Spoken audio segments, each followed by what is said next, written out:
apagão lá na Europa. Sim.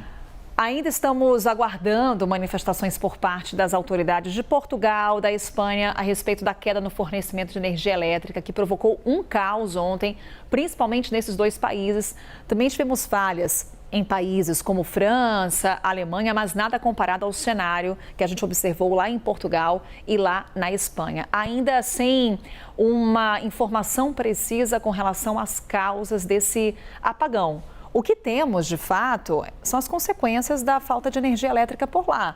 O caos que a gente pôde ver no dia de ontem, nos dois países, aos poucos, essa energia elétrica ela já é retomada, praticamente já foi restabelecida nos dois países, em quase sua totalidade, Pedro, mas a população ainda enfrenta os prejuízos por conta dessa falta de energia. Foram pelo menos 12 horas aí sem luz. É isso, Carol. E hoje de manhã já mais problemas lá, né? Porque você tem, obviamente, uma demanda reprimida atrasada do que foi o dia de ontem e você tem alguns sistemas que estão voltando a funcionar. Isso afeta principalmente o transporte público em Portugal e na Espanha. Ou seja, o transporte metropolitano ainda está voltando a funcionar e isso, obviamente, gera trânsito. Agora, no caso dessa demanda reprimida, você tem, por exemplo, postos de combustíveis que amanheceram o dia com filas, porque as pessoas não conseguiram abastecer ontem. A gente tem imagens e tem também uma sonora. Eu vou pedir antes a sonora do Douglas, que é um brasileiro que está lá em Portugal. Ele é enfermeiro e contou um pouquinho como estava a situação hoje de manhã. Vamos ver. Ontem nós fomos surpreendidos todos com um apagão às 11 horas da manhã e deu para perceber que o país não está tão preparado para isso, né? Porque as bombas de combustíveis ontem não tinham geradores nem nas primeiras horas. Hoje que estamos conseguindo abastecer, está um caos ainda a cidade, mas está tudo voltando ao normal. Eu estou no posto de combustível aqui em Portugal. E tem filas e filas e filas de carro para abastecer. O Douglas e o Eduardo são um casal, eles moram lá em Portugal e eles ontem tiveram uma dificuldade muito grande. Por quê?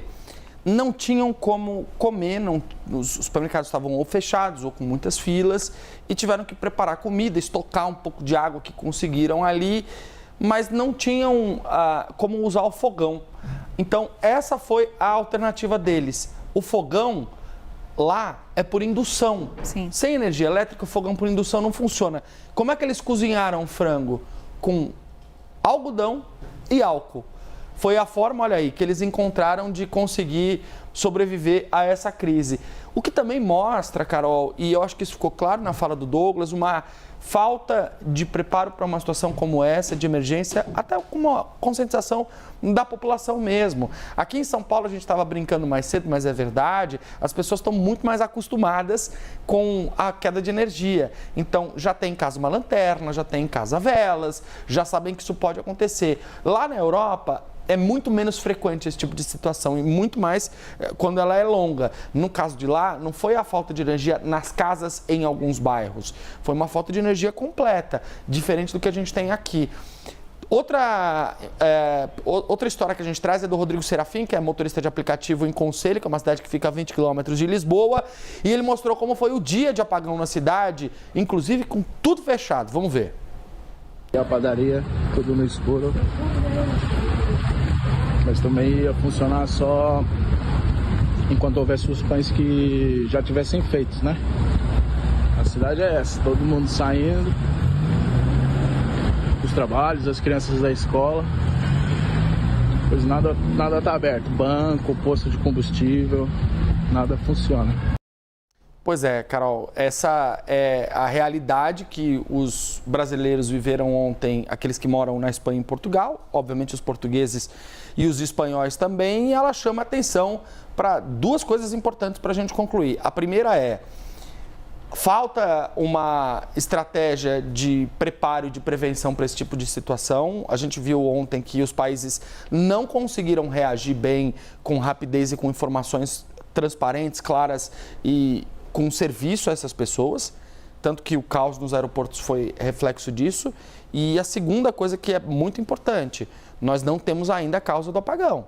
Então, vai precisar ser feita uma investigação para entender qual foi a causa e por que demorou tanto para ela ser identificada. Os especialistas, inclusive, destacam o quão complexo é essa rede de energia na Europa, com os impactos e reflexos também em outros países, mas principalmente aí o foco em Portugal e na Espanha. Inclusive, ontem estava difícil para a gente se comunicar com a população lá, porque também o serviço de internet ficou comprometido. A bateria de todo mundo acabou, né?